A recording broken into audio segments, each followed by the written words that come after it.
Welcome everyone to the Women in Standards virtual panel on etiquette and standards development, encouraging discussion without disdain.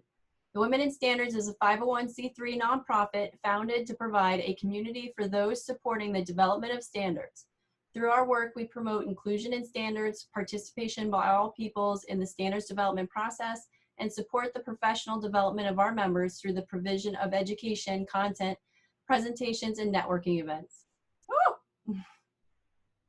If you are not yet a Women in Standards member, join today and help us grow a strong and inclusive community of and for those working to develop standards. The organization was founded by women seeking a safe space to find support and community, and has a unique perspective on what it feels like to be that person in the room who doesn't fit in. If you're male, female, undetermined, able, disabled, local, or from out of town, we encourage those seeking a community in which to feel welcome to join.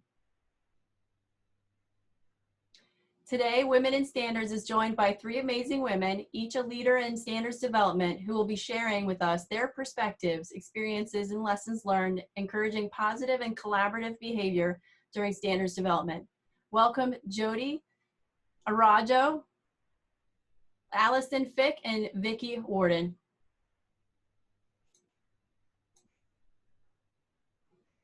Our first speaker, Vicki Warden, is President and CEO of Green Building Initiative, Inc., and brings 25 years of expertise applying environmental, health, safety, and sustainability priorities to a wide breadth of industries. Vicki has served as CEO of GBI since 2015 and works with some of the largest real estate developers in North America on the incorporation of sustainability, health, wellness, and resilience practices into design, construction, and facility operations. Welcome, Vicki. So at this point, I'll hand it over to you for your segment of the presentation. Thanks so much, Karen, and thanks to the leadership of Women in Standards. I'm really happy to be here with my distinguished colleagues, Jody and Allison, to talk about this important issue and lend our perspective. We're all happy to be resources to those in the audience today. So you can go to the next slide. And GBI is maybe among the newer comers to the world of standards.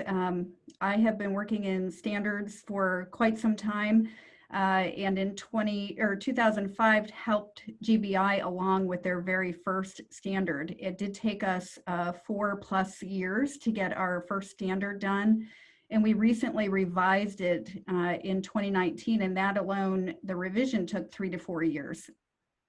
So one of the things I think we bring is a reminder of what it's like starting a brand new standard with a standards development community that's just coming together, and also sort of all the rookie mistakes that we made along the way, and others lent an ear to us to help us get to where we are today with a much improved process. So you can go to the next slide. So we experienced some attrition, which is normal with any standards development process. People change jobs, but we also experienced attrition because there was a level of frustration and fatigue with our volunteers. So we had a long process. We learned quickly that writing by committee only added to frustration. So we quickly learned to move as much of our writing as possible to task groups. And again, rookie mistakes. But the area that we needed to really work on and clamp down on were how to manage the process to remove some of that frustration and fatigue among our volunteers. We also had the experience of people sort of bringing their past experience in standards development, and we sometimes have small communities where people are lending their time and expertise not only to our process, but to other processes, and therefore they get to know folks in other processes who are working agendas that may be opposite to theirs. And so we did have experiences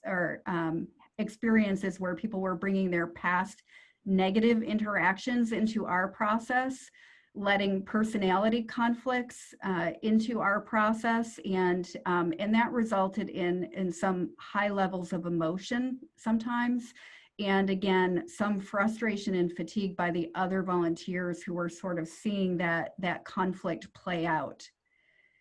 We also had just natural disagreement on procedure, but to the extent that we needed to get that clamped down, it did lead to more frustration where people are trying to get through the work of the day and just running into problems with procedure that led to more arguing.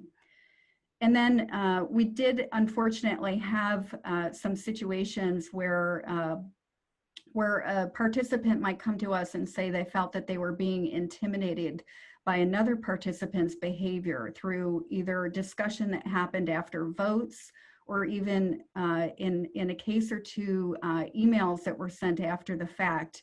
And so there's a lot of subjective interpretation when it comes to deciding what's appropriate or inappropriate behavior. And then, of course, with every process, you have folks who legitimately want to call your attention to things that are problems in your procedures, and those who are looking for the opportunity to work your system to the greatest extent they can to ensure that their voices are heard. And so you're going to have appeals, and we did learn a lot from our appeals experience. You can go to the next slide. And so in addition to moving controversial issues to small groups right away, if we find that something is blowing up, we quickly are trying to move it to a task group that can tackle it offline and come back. We also benefited from hiring a parliamentarian to settle some disagreements. And again, when you have any process, there's going to be a different amount of interpretation on how to make Robert's rules work for your process. And so we hired a parliamentarian who helped us to interpret Robert's rules and create cheat sheets that worked specifically for our process. We also had that parliamentarian attend a certain number of meetings for an extended period of time until everybody became comfortable with the processes and procedures we were putting in place.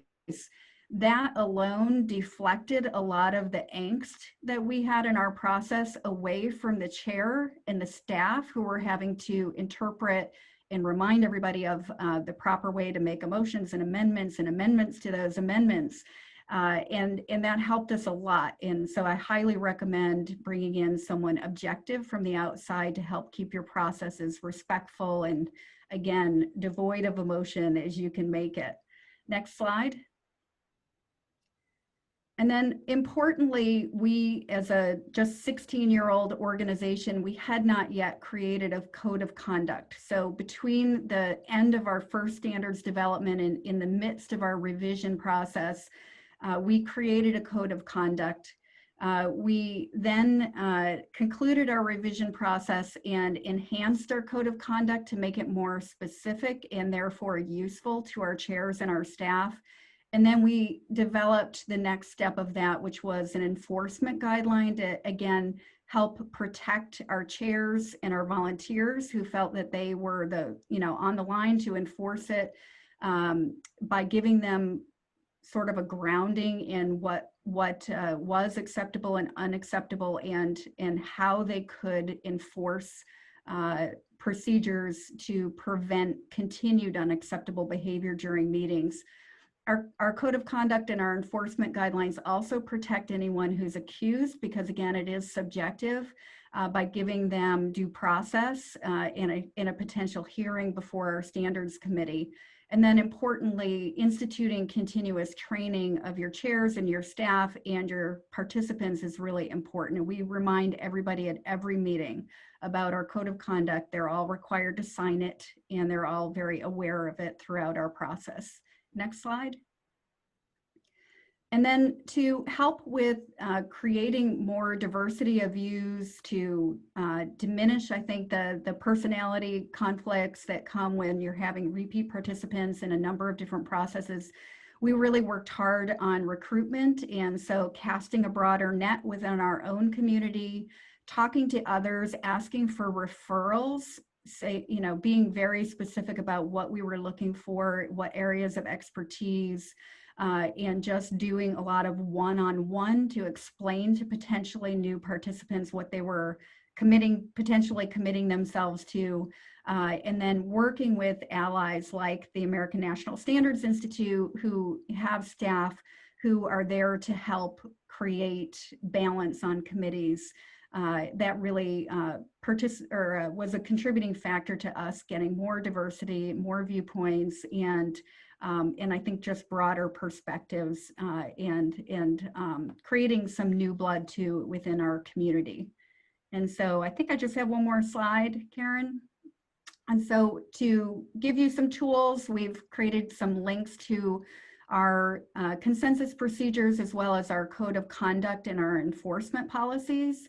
And what I would say is that we felt like we were creating the wheel at some places, because we've gone a little further with our code of conduct and with our enforcement procedures, just because we wanted to have that really solid grounding. And yet there were lots of people who made themselves available to us to answer questions. So what I would say is take advantage of this panel today and any follow-up. We're really happy to address any questions or problems that you're having, and feel free to reach out. This is a very supportive community, and we're all here to help each other solve problems and advance our society through standards development. So with that, I'm super happy to look forward to the questions after Allison and Jody. Excellent, excellent. And one to think about, Vicki, is there's a question from the attendees as to where you were able to find your parliamentarian. Maybe you can give us a few hints right now. I'd be happy to. Thankfully, Google exists. We actually Googled parliamentarians and found that there was an organization out there that sort of accredits parliamentarians. We found a gentleman who was semi-retired, and every time we needed him, he was available, and he parachuted into our virtual meetings and parachuted into our in-person meetings via conference call. He did an incredible job of, again, giving the reinforcement to staff and to the chairs and to the volunteers, because the volunteers, if they're frustrated, fighting with one person or one issue over and over, they can just say, excuse me, point of order. I want to ask the parliamentarian if, this motion was made correctly or this amendment was made correctly. And it just created a buffer that was very helpful to our process. Excellent. Thank you for that. Okay, and our second speaker today, Allison Fick, is a manager in ACM International's Technical Committee Operations Division, where she is responsible for management of ACM committees and assisting members in the development of standards. Welcome, Allison. Thank you so much, Karen, and thank you to Women in Standards for having me. I'm really excited to be here and to talk about these things. It was very interesting listening to Vicki talk, because while GBI is a young organization, ASTM is a very old organization within this space, but a lot of the things that Vicki was talking about, ASTM is continually having to go back and look at those things like codes of conduct. We actually have a member responsibility document, which we'll talk about in a little bit. And we're constantly reinforcing the parliamentarian and the education related to Robert's Rules of Order. So, whether you're a young organization or a new organization in this space, the things that we are talking about are going to be relevant to you and how you operate. So I do want to start by examining my role at ASTM, because I am not technical. I don't have a technical background in the committees that I work with. My process, my expectations are that I will understand the process and help committees adhere to the process for developing the standards. I act as a referee. I'm even called on to be a quasi-parliamentarian and expected to understand the rules and the operating procedures of developing standards within the ASTM process. And as such, in that role, when I think about etiquette, I really start with myself, because the only thing that you can control in a lot of these discussions are your own responses and reactions to situations. You cannot create You cannot make someone act properly. You cannot develop good etiquette with someone in a situation, but you can control your own reactions. And how do you make sure that you are in a place to control your own responses and reactions? A lot of that starts with the work that you're going to do before you ever even enter the room. Each committee or the community in your standards development world is going to be unique, and it's going to have its own culture. Part of being a standards professional is learning and understanding the culture and the background of your committee and understanding the best way to approach, make changes, make suggestions, talk about etiquette and expectations for member behavior, and understanding that a bit of prevention and preparation can go a long way. So one of the things that I want to really reinforce is that you have within whatever organization, either as a staff member or as a member participating on a committee, you have a number of tangible resources at your disposal. And I definitely encourage you to learn, live, and love those resources in order to support your members' responsibility expectations and instill an expectation of etiquette and enhancement of that culture. For example, ASTM has balance requirements for every committee. As a staff professional or as an officer or member of that committee, it's your responsibility to ensure that your committee has the appropriate stakeholders at the table. Do you need to conduct outreach to increase a specific member category? Are your rosters being maintained regularly, and are they in balance? Having that broad, diverse perspective and ensuring that that is as balanced as it can be will help to mitigate one side feeling that they are overwhelmed by another particular category. Make sure that you review your member responsibilities or code of conduct documents regularly. As part of your meeting preparation, I recommend that you provide links or copies, hard copies if it's a physical meeting, as part of your meeting material. Vicki talked about Robert's Rules of Order in her presentation. We also use Robert's Rules of Order. This is not a bludgeon, and Robert's Rules of Order is there as a tool to help you facilitate meetings. And you will find that particularly within ASTM, you'll utilize Robert's Rules of Order as a tool to help the committees find structure and rhythm for conducting their business. And in difficult situations, you can fall back on the more complex rules of Robert's Rules of Order, and you can be a little bit looser in situations that might not be as aggressive or where people are getting fatigued and frustrated. That goes back to understanding the culture, understanding your committee. How strict do you need to be with Robert's Rules of Order in order to allow etiquette to be maintained at the highest level? In addition, your officers and your senior members of a committee, they are your best resources. Make sure that you have a good line of communication with them, have training available to them regularly, offer training. ASTM offers an annual officers training workshop, once virtual, and before COVID, it was face-to-face every other year. Encourage them to brush up on Robert's Rules of Order and those codes of ethics. These are your allies in navigating difficult situations, hopefully. Sometimes your officers may present difficult situations themselves. Understanding your committee, understanding your officers can help you strategize and develop options for how to deal with difficult topics, members, or meetings. Vicki also mentioned appeals. This is very important for you as a standards professional. What is the process for appeals at the organization in which you're operating? You may need to advise another member on this, or you may need to approach staff to ask, how do I initiate an appeal and what is the process? In addition, diversity of perspective is key to helping make sure that your committees are having that balance of interests to counteract any particular perspective. Outreach, keeping your eyes and ears open to new activity, both in the industry and in your committee, working with your officers and members to evaluate current stakeholder engagement. Do additional voices and participants, are they needed to help coordinate and execute outreach?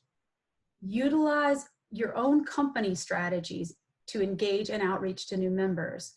For example, ASTM has an emerging professionals program, which has been very successful the last few years in engaging members who are coming into their first few years of being standards professionals.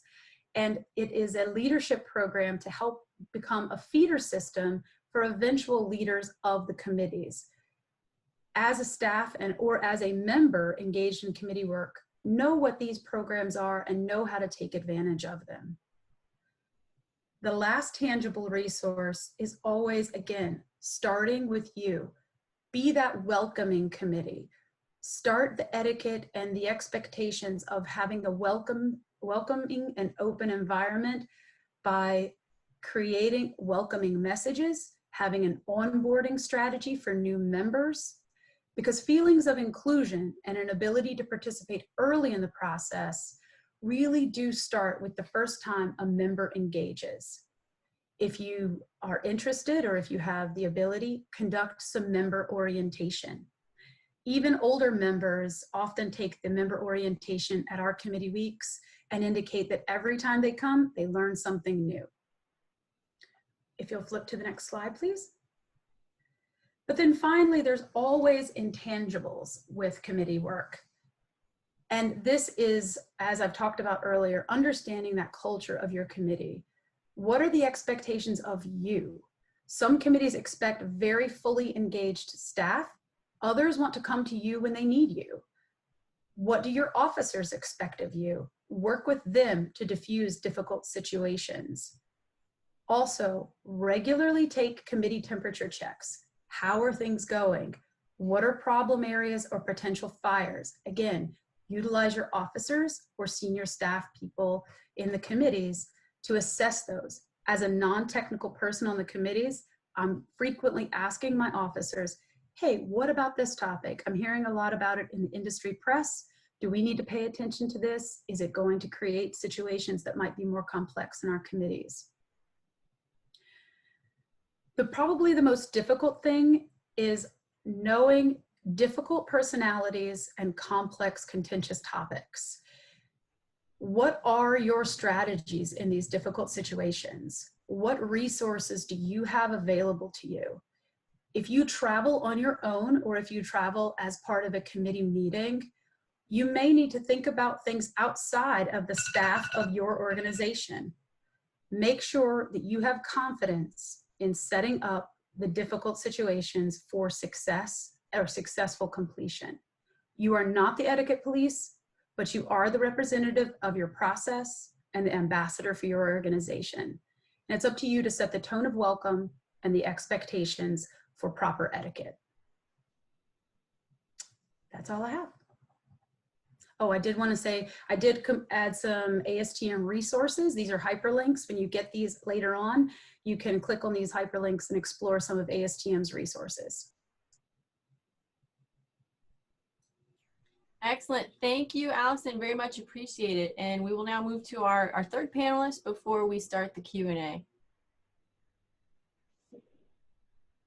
So our final speaker today is Jody Arejo.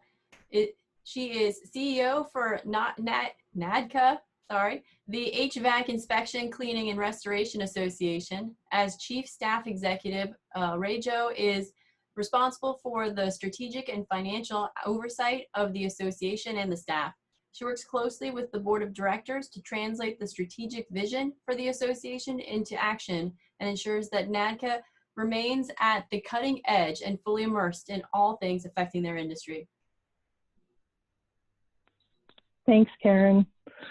Vicki and Allison, that was really some great stuff there. I'm taking notes about how I can kind of, it's all interwoven, and how I can kind of tie in some of your important points into the direction I'm going to go, which is more along the lines of maybe a little bit more direct accountability, because to Allison's point, know the culture of your group, right? So the National Air Duct Cleaners Association was formed in 1989, and we've been an ANSI SDO for about 15 years. It's a historically male-dominated, entrepreneurial-driven industry. So you can imagine being selected as NACA CEO was a huge win, not only for me, but a big step forward for the association. They had a handful of executives lead the organization through the first 23 years, all of whom were male. And that pivot to female leadership was, quite frankly, very brave on their part. It didn't come without a lot of telling me that they were being brave in making that decision, but also with a lot of support and belief in me. So while the change may have been uncomfortable for some, even if it's changed for the right reasons, it could still be hard. So it was important that I supported them through the change as well, and made sure that I delivered the expectation of, kind of complete and competent delivery, the way that maybe they were used to experiencing it from maybe a male-dominated perspective. So next slide. The first thing we want to do, Vicki talked about fatigue and frustration, right? And the role that it can play in the boardroom or the standard writing room. So it exacerbates what is already a stressful exercise. It's a heavy lift to write a standard. And it can lead to intimidation and other behaviors that hinder the progress toward the shared goal, which is really to ultimately write a sound standard. So as NACA evolved through the years, the makeup began to change, right? Because, well, we're living through it now, like the social climate, equality, equity, the history of our country, things are changing. So we quickly found a place that we needed to have policy, procedure, and process in place to make sure that we're protecting the organization. So we live by these because it leaves very little room for interpretation, and it outlines the expectations from the start. You either get on board or you get off the bus. And for some people, that's a really hard thing, because for a long time, it was like the Wild West, and the group would kind of operate. And to their credit, I mean, they were visionaries, right? So, but they were used to operating with very little policy and process. And so when you start to put boundaries and guardrails around behaviors or decisions, it's a long road, but it does lead to better outcomes. So the first thing we do is, we talk about a code of conduct, and that's really what I'm sharing with you here, is determine the purpose. So why are we here, and what do we expect of each other? These volunteers is what they are. They're volunteers. They're giving of their time away from their business. Again, my group, they run their own businesses. So it's a big ask to have them participate, and it's, it's even bigger that they give wholly to the process. So we do need to provide, keeping all that in mind, a safe and rewarding experience for all participants. So we outline the expected behavior, right? So these seem really simple when you look at what they are in totality. Exercise consideration and respect. I mean, these are things that you would expect in any scenario, in any part of your business or personal life. Be mindful of your surroundings. These behaviors are so basic, but when that frustration and fatigue sets in, that Vicki mentioned, these behaviors will creep in as well. I know I'm from New York, and when I'm tired or frustrated, my New York will come out, right? Whether it's in the word I choose, the way I say it, my frustration might show a little more. So it's important to be self-aware and to encourage our participants to be self-aware as well.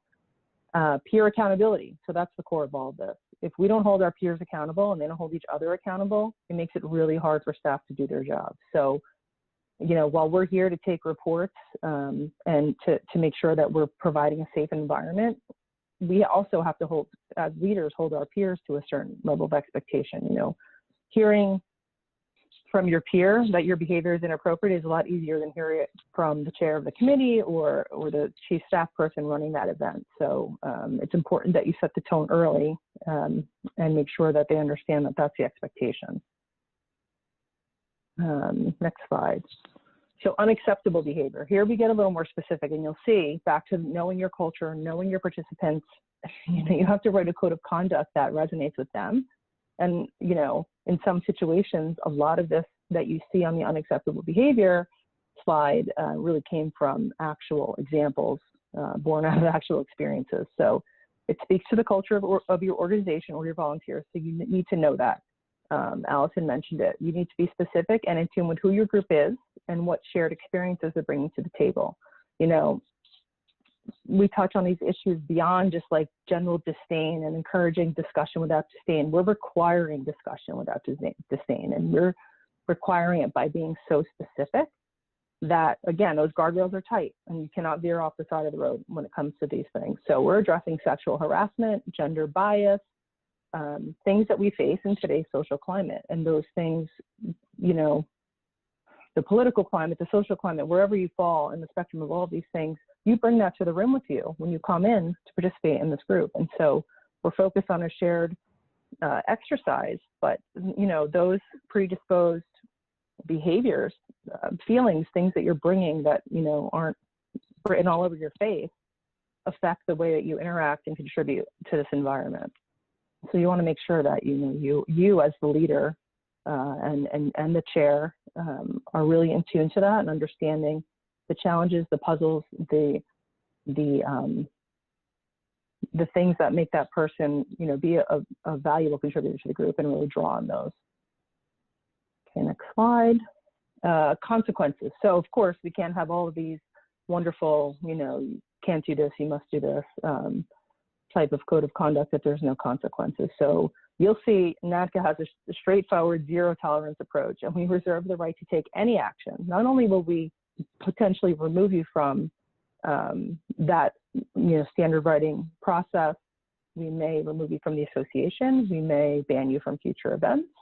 You know, there's severe consequence for veering outside of what we have deemed as acceptable professional behavior. And for our organization, building professionalism has been the goal because it's a traditional blue collar industry. That's the perception, but it's really much more than that. And so part of building that professionalism and holding our own members to a certain standard of behavior has really given us the ability to say, hey, look, we're more than just this. We can do this, this, and this for you. And we can do it with a polished appearance and a professional conversation and an environment of inclusivity, no religious, no gender, no sexual orientation bias, you know, being aware of those things and acknowledging them and knowing that they may have existed in the past and being willing to say, okay, we did this wrong, we're going to fix it. That's the type of leadership that I'm bringing to them. And they're really, to their credit, they've really gotten on board. So much so that we had our first female board member probably 6 years ago, join the board, and she is currently the chair of our standards committee. So that is really exciting for us. So again, if you're a witness, subject or a witness to unacceptable behavior, there's a process. You have to have a process. Tell a member of the staff, generally it's me, maintain confidentiality because people don't want to, you know, be exposed. If they're feeling uncomfortable already and feeling bullied or intimidated, giving them the ability to have a confidential conversation is everything that's going to really support this. And then, you know, that person has to provide a lot of information, right? We are innocent until proven guilty in America, and we should be that way with our attendees as well and our participants. So get as much information as you can, make it easy to report, you know, ensure confidentiality, and then take action immediately. Don't just sit on it. Show them that when, you know, they come to you and they say something happened, this is, you know, how it made me feel, or, you know, maybe I don't want to participate anymore because I feel bullied, whatever that is. Lift that person up, take action immediately, and make them feel valued. And then I think it's my last slide, yes, addressing grievances. So again, innocent until proven guilty. So if you do feel you've been falsely accused or unfairly accused of violating the code of conduct, you have an opportunity to have a direct line to the board of directors. So, you know, beyond that, we have a code of ethics that has a very detailed attorney review process, and it's very long. It could take up to 6 months and includes hearings and such. But having that behind you, because at the end of the day, we reserve the right to take any action. If the action we take is to revoke a membership or a certification beyond just participation in an event, you know, we could be hindering that company's ability to do business at the same level that they were, because, you know, their affiliation with the association really drives the ability for them to get business. So we have to tread carefully. We have to hold people accountable, but we also have to be fair and ensure that, you know, we're in line with any legal requirements to protect our associations. And that's all I have today.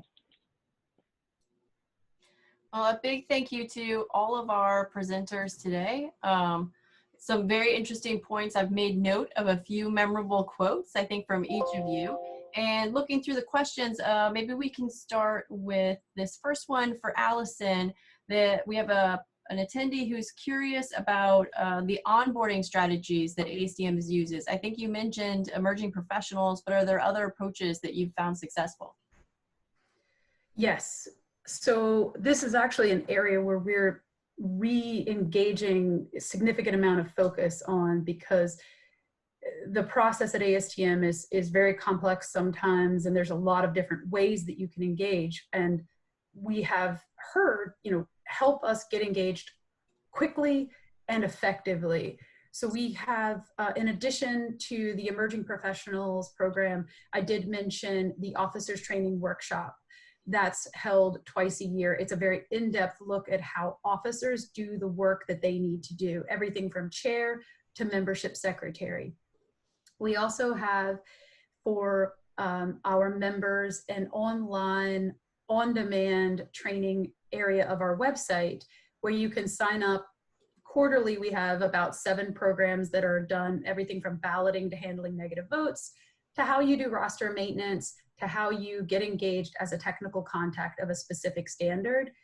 You can sign up for a live session that's done about 3 times each quarter for any of those topics, or you can review the PowerPoints that are always posted online at your leisure.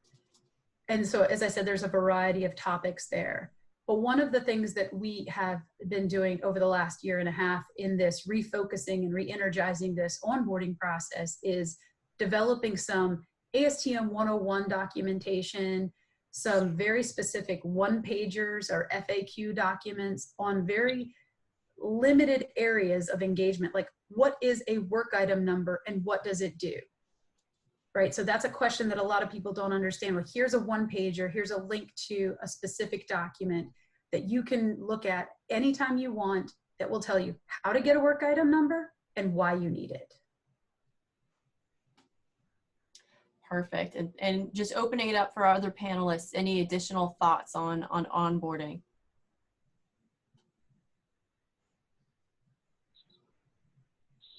I'm actually learning from Allison. I think Allison has a terrific approach to institutionalizing training. I think from setting the expectations right from the beginning is really critical. And I look forward to developing our onboarding program to the extent that ASTM has done. I think they've done a great job.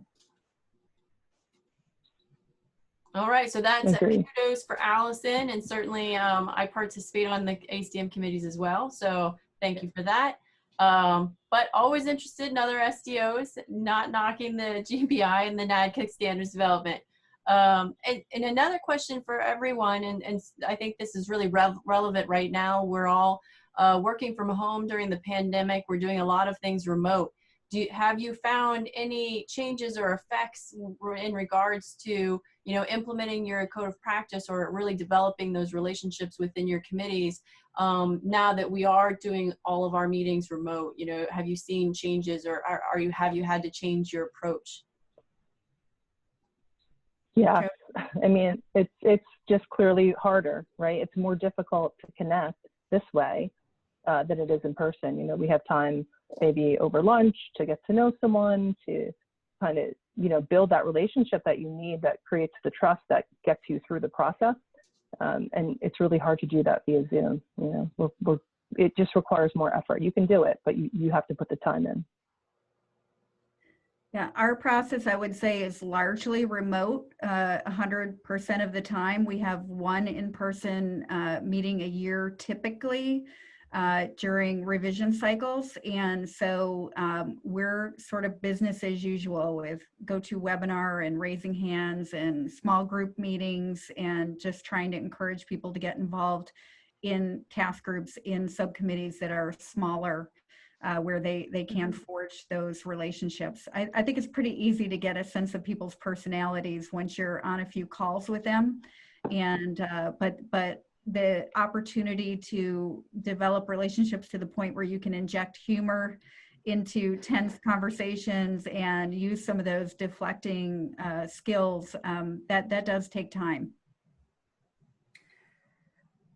I think I definitely agree that one of the things that we're trying to do is encourage more smaller group calls, kind of the pre-meetings before you get to that big decision-making subcommittee meeting or main committee meeting. Get your work and your kind of tense discussions about technical points out of the way in smaller groups, then bring your recommendations and your results to a subcommittee or a committee level. But what's been interesting at ASTM that has been difficult in this remote, both difficult but also helpful to a certain degree, is that the ASTM process is all about transparency. And the best way to get a huge amount of our membership to participate actually is through a virtual meeting. Anybody at any place in the world can join a virtual meeting.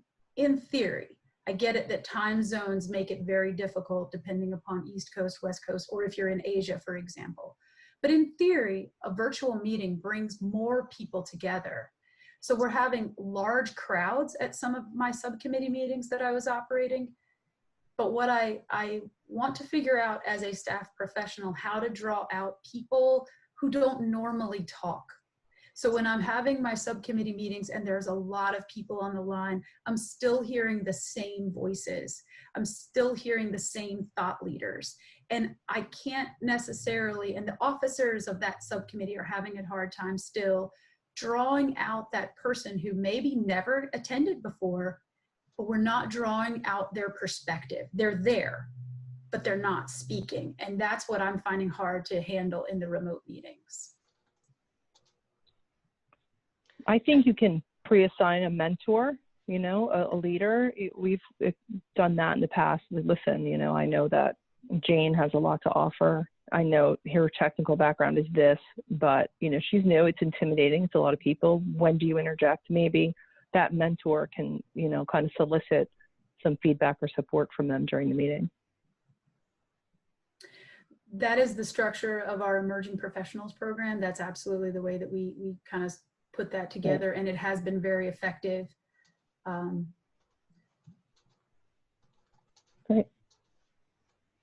Yeah, so difficult. That is one of those harder questions, definitely with international committees too, where they speak different languages and may have issues understanding the conversation if it's moving quite quickly. So yeah, anyone on the line, if you have strategies for pulling out the ones that don't tend to say too much during meetings, share it with the group, because that one's always something that's bothered me. And I actually manage a few committees, and I have found myself having one-on-one calls with certain people because I'm able to at least get their thoughts over the phone and maybe represent that in the meetings, but always a difficult one. Karen, one comment I was going to make, and this kind of ties in with women in standards, is that, and Jody commented, a lot of her world is male dominated. And we did some after action reflection after our first cycle and really focused on how to change not only some behaviors, but some sort of over talking tendencies. And so we came up with a few strategies. I hope that we're still implementing them, but encouraging our staff and chairs, like in a remote setting using GoToWebinar, we're having people raise hands when they want to comment. So you have this whole queue of folks who want to speak, and a lot of the same voices, want to comment on every issue that's up for discussion. And so we've been trying to look at that queue, and if everybody raises their hand at the same time, encourage our staff and chairs to call on women first, especially if the women's voice is potentially getting overwhelmed by the sea of male voices.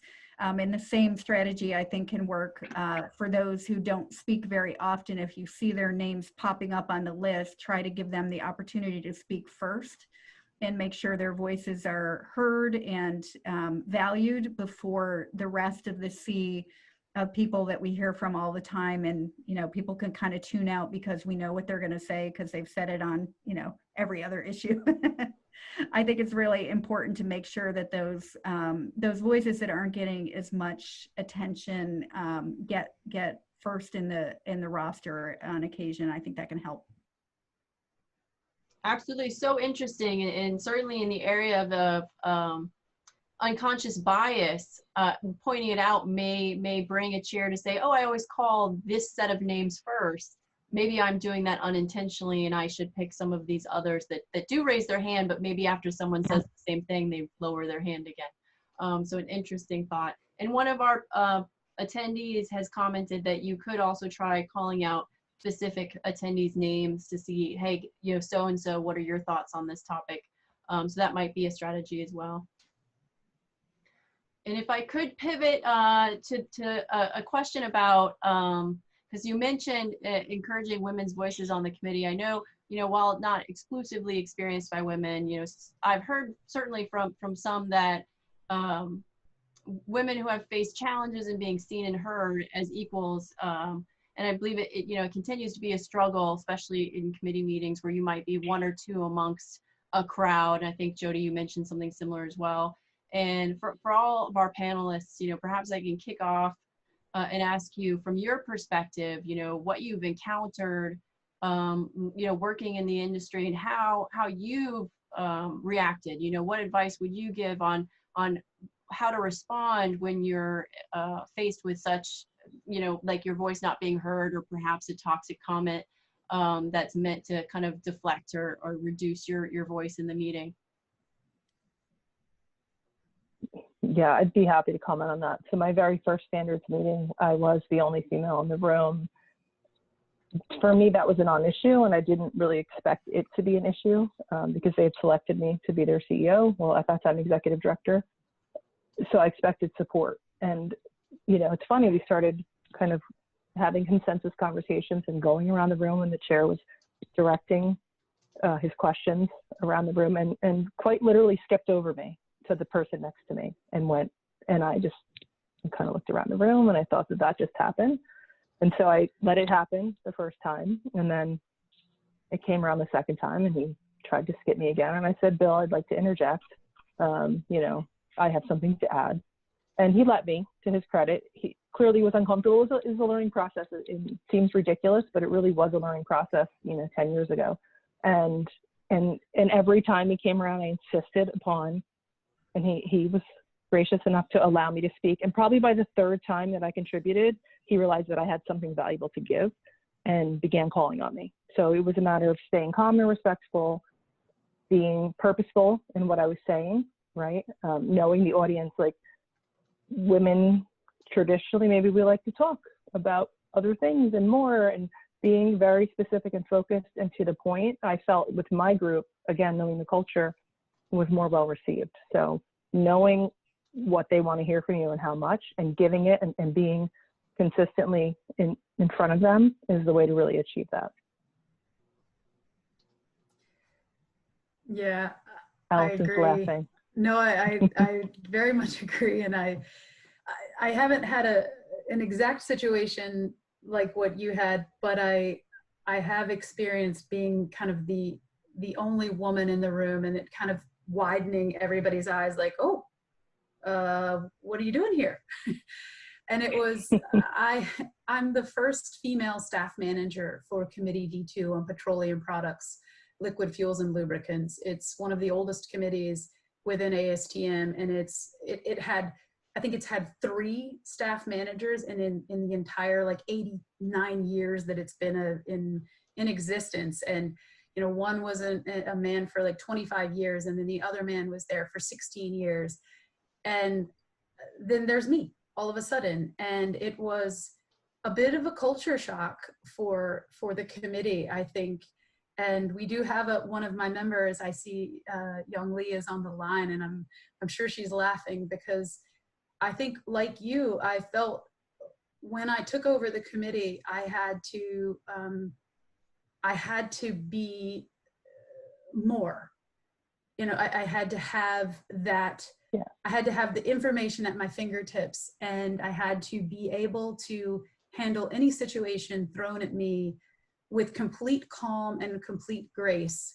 And that's not expected of your male counterparts. They're, you know, or it doesn't seem to be expected, and maybe they feel differently. But I think your point about confidence is really key. You have to have that confidence in your own ability. You were put in this position for a reason, and somebody, whether it was your senior staff or someone else, thought that you could do this job. And so part of what you have to do is say to yourself, I can do this job, and damn it, I'm going to do it really, really well. So I think that starts with yourself to a certain extent. I can't resist. I have to add to that. And I completely agree with everything that was stated. I think I have a couple thoughts to share. In our process, I heard, because it's male dominated, I heard something to this effect. You know, the one woman on the call who was very knowledgeable spoke up and gave her opinion. And the next person who spoke said, I don't know who that lady was who just spoke. But, and then they proceeded to say something that meant this is why her opinion was wrong. And so there are all sorts of unconscious bias that we have and that our participants have. They don't even realize that they're talking down to the next speaker just by how they're portraying, you know, the word lady, for instance. So we emphasize in our process, use you know, try not to use individuals' names, you know, but you know, if instead of lady or something, you know, use their name. And so, you know, one of the things that I would say that Allison and Jody both spoke to is, as a woman, do your homework and practice speaking confidently about your subject. That will take the nerves right away. And then that maintaining calm and trying to keep the emotion out of it. If someone treats you that way and tries to speak down to you, just keep coming back with your facts and your confidence. And, you know, this is what it is.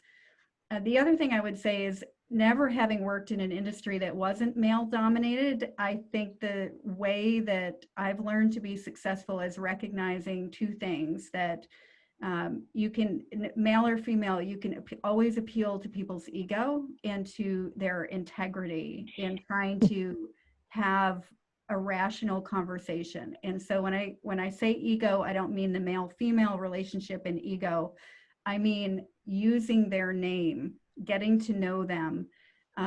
If you have an opportunity, if you have to speak against someone else's position, respectfully use their name and how knowledgeable they are, state your case, and then, you know, circle back. If you have to have a one-on-one conversation where, you know, your being a woman is an issue and you just know it, you know it ahead of time, appealing to their integrity, like, you know that they're out to get the same outcome that you are. Just using those kinds of tactics to keep everything sort of above board. Like, don't play down here at this level where you're acknowledging the sexism or trying to, you know, get in their face or anybody else's face, or, you know, start side conversations about it. Just keep playing up here at this level and keep acknowledging the fact that, you know, you are trying to convey to them that they're valued and therefore they should value you as well. That's been my experience and what's worked.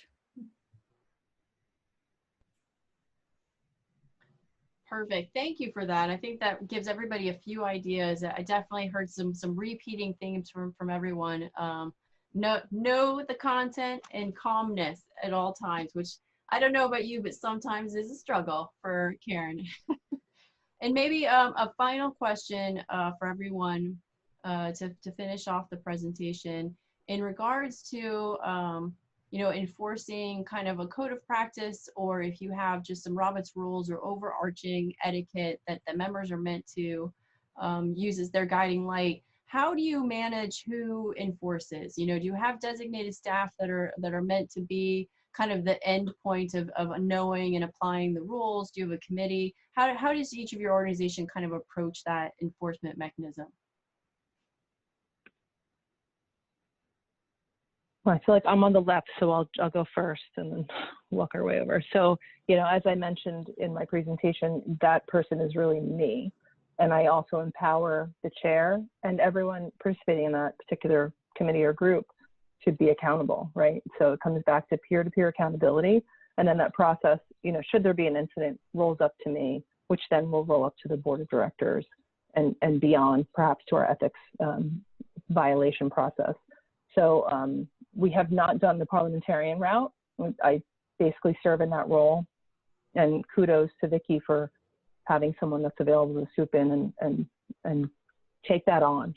So that's a nice to have for sure. So I recommend that, quite frankly, even though it's not what we do currently.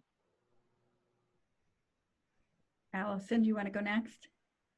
Sure.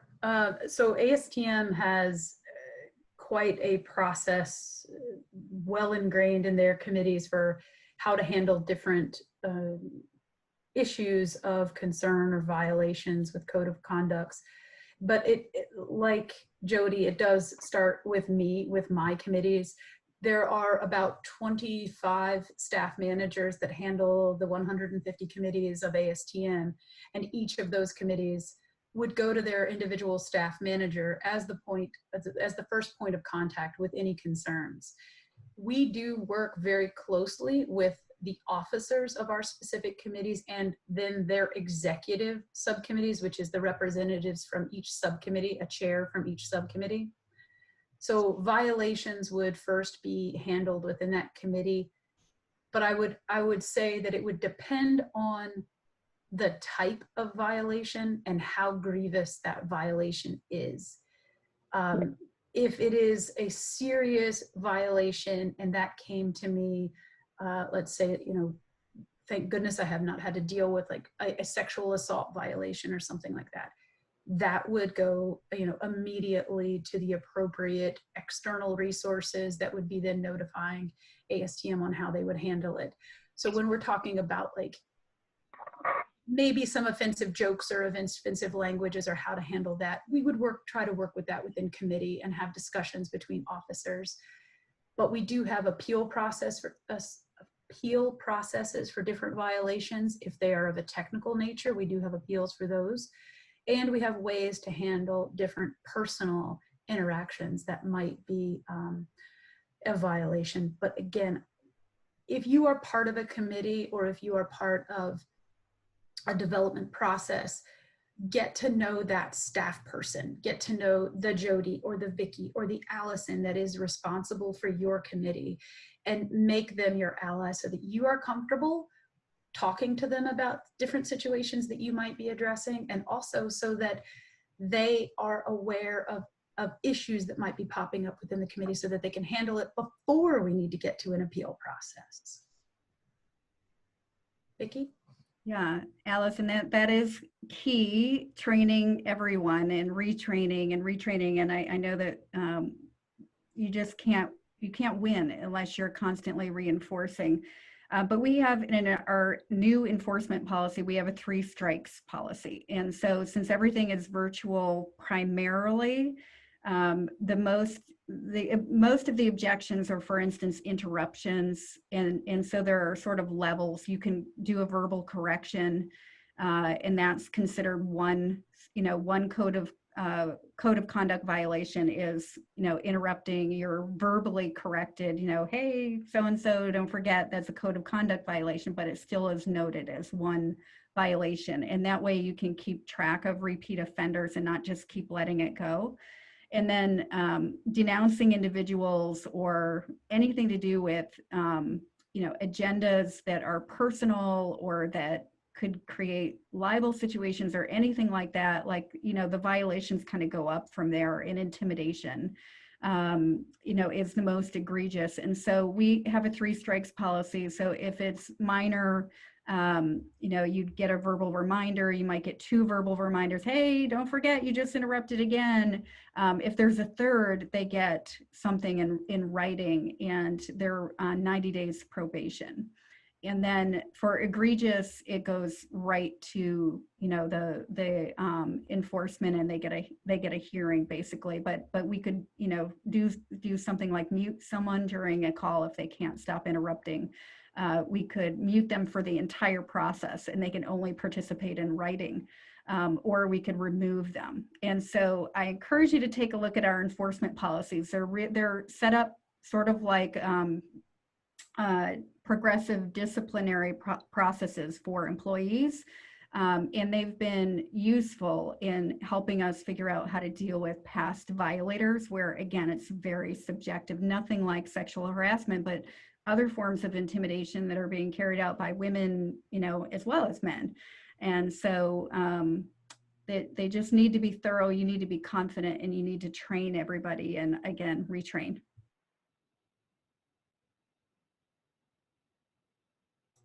Well, and thank you to Jody, Vicky, and Allison for that, the great presentations and Q&A with our participants. I think we all learned some tips and some interesting ideas to bring back to our organizations and try out at our next committee meeting.